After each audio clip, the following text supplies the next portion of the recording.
Do I still believe in the future of Akash? Absolutely. And its native token called AKT, let's say hypothetically going to the price of $200, that's still what I believe in for this bull run, even though that's not financial advice.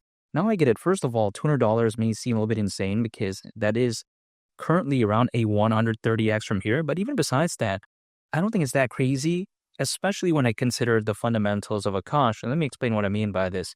When we take a look at Akash, allegedly, it's the world's first ever decentralized super cloud. Now, what does this even mean, right? Because some people may be thinking, wow, it's just a bunch of fancy words, but it's actually very amazing because if we take a look at this context, for instance, a cloud in this case is someone's computer out there sitting in a data center. Now, if we take a look at that, there's millions of data centers out there as of right now. And you got to think about this as well. Many of these data centers, they have a lot of unused capacity. So, of course, that's a little bit wasted, right? Again, it's not something that is being used and has to be shared. It's just unused. And this is the amazing thing about Akash, because allegedly what it does is that it steps in and takes the available capacity and creates a quote-unquote super cloud that connects the private and public clouds in a decentralized manner. So that right there is very wonderful. And I think Akash, it's a very simple and easy to understand project, but what it's trying to do is actually very massive, in my opinion.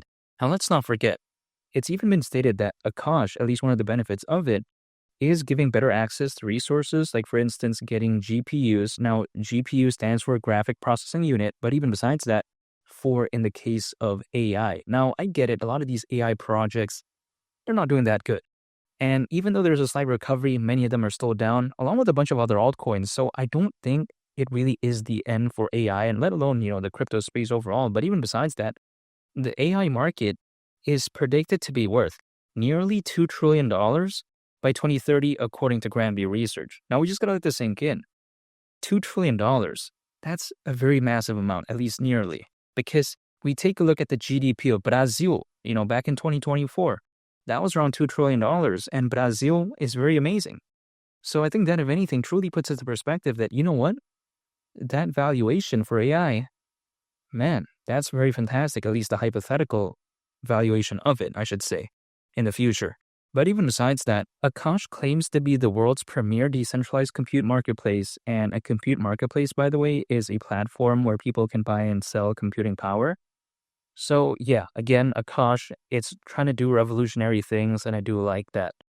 Now, let's not forget, when it comes to the hype and attention, I get it, Akash hasn't been the best, but what I like about it is that the community is very passionate, it's very driven.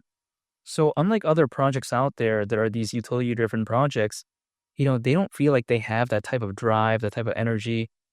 But when it comes to this, it feels like the community has that. Again, they're very passionate, and I do like that when it comes to Akash. It sort of feels like meme coin-like, even though, of course, it's not a meme coin, but I'm just saying the community feels like a meme coin, but then the fundamentals are very fantastic. So then it's kind of like a best of both worlds type of scenario. Take a look at how, relatively speaking, well, AKT did, again, Akash's native token, when the market was doing pretty good.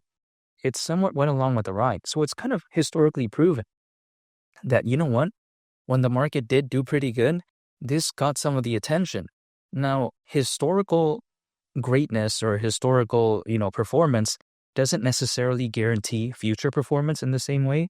But in my opinion, I don't see why not, because if AKT was getting that type of attention, let's say at Bitcoin around the price of $100,000, imagine once altcoins picks up again. Imagine if Bitcoin, let's say, goes to $200,000, or let's say even $300,000 during a fully fledged bull run. Now, what would the hype for Akash look like then? It could be a lot more amazing, at least in theory, which is why I still believe in this. And keep in mind, AKT at the price of $200, I don't think that's that crazy, because if it were to go to that price, considering current circulating supply, market cap would be around $50 billion. Again, like I mentioned earlier on the video, that is around a 130x from here. But a $50 billion market cap, give or take, for a project this revolutionary, I don't think it's too crazy, because we've seen Dogecoin exceed over $80 billion in market cap back in 2021. And that year as well, we saw Shiba Inu reach around $40 billion in terms of market cap. So I don't think this is too much to ask for. Keep in mind, the factors that we have as of right now, I think they're way more bullish than back in 2021, because that year, around 300 million crypto owners at the peak of that bull run, which granted is very impressive, but right now we have over 600 million. Now, take this into consideration as well. There's over 600 million crypto owners currently, according to Crypto.com research, and we have never even seen Bitcoin reach the price of $150,000 yet, let alone 200,000 or even 300,000. So what would the amount of crypto owners look like then if Bitcoin were to, let's say, achieve those great heights? Would the amount of crypto owners still be around 600 million, or would there be over 700 million, over 800 million, even maybe? That wouldn't surprise me whatsoever. And could you imagine, right? If, let's say, the market does look that bullish, I think someone like Akash could very well go along with the ride. And again, I'm not guaranteeing anything, but I just kind of feel like the bull run is far from over. And the reason why I think so is because, historically speaking, as a worst case scenario, altcoins, they usually peak around 18 months after a Bitcoin halving event. Now, the last Bitcoin halving event happened in April of last year, so 18 months from then would actually mean around October this year. Now, is this a guarantee? Absolutely not. This is just based off historical data as a worst case scenario.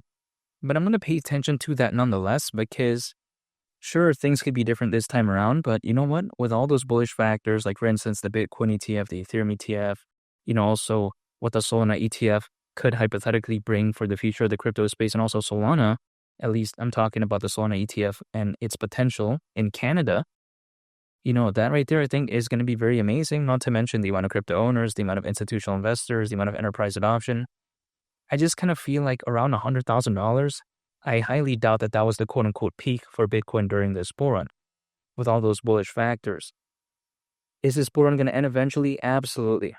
I think it's going to happen. I think there's going to be a pretty bad bear market that hypothetically follows the peak of this bull run, but I just don't think it's over yet, really. So that's why I'm still not giving up.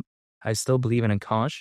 And AKT at the price of $200, that right there wouldn't surprise me whatsoever.